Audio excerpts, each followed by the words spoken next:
नाज़रीन आम ख़बर सां शेयर पिया करियूं त सिंध जे सीनियर वज़ीर शर्जील इनाम मेमून चयो आहे त पीपल्स पार्टी जो क़याम आवाम सां हिकु वाइदो हो त हिन मुल्क जे आम माण्हूअ खे बि इज़त ऐं ताक़त मिलंदी।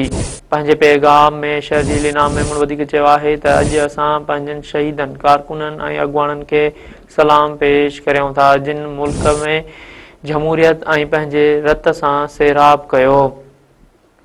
शर्जील मेमून जो चवणु आहे त अॼु जो ॾींहुं हिकु पार्टी जी सालगिरह न पर हिकु जदोजहद जी यादि आहे जंहिं मुल्क में जमहूरियत रिवायतुनि खे ज़िंदा रखियो।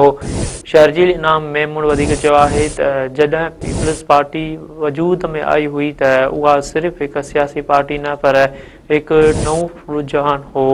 शहीद ज़ुल्फ़िकार अली भुट्टो पारां शुरू थियल ही सफ़र बेनज़ीर भुट्टो जी शहादत खां गुज़रंदो कारकुननि जी क़ुर्बानियुनि ताईं पहुतो आहे। सीनियर वज़ीर शर्जील इनाम मेमून चयो त पाकिस्तान पीपल्स पार्टी खां सवाइ मुल्क जी तारीख़ में ॿी का पार्टी नाहे जंहिं पंहिंजे क़यादत खे क़तल थींदे ॾिठो हुजे। पीपल्स पार्टी पारां जमहूरियत आइन वफ़ाक़ ऐं अवाम जे वोट जे हक़ लाइ ॾिनल क़ुर्बानियूं तारीख़ में हमेशह यादि रखियूं वेंदियूं।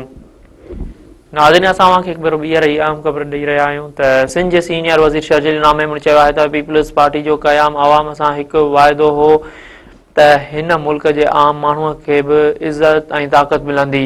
पंहिंजे पैगाम में शर्जील इनाम मेमून वधीक चयो आहे त अॼु असां पंहिंजनि शहीदनि कारकुननि ऐं अॻुवाणनि खे सलाम पेश करियूं था जिन मुल्क में जमहूरियत ऐं पंहिंजे रत सां सैराब कयो। शर्जील मेमून जो चवणु आहे त अॼु जो ॾींहुं हिकु पार्टी जी सालगिरह न पर हिकु जदोजहद जी यादि आहे जंहिं मुल्क में जमहूरियत रिवायतुनि खे ज़िंदा रखियो।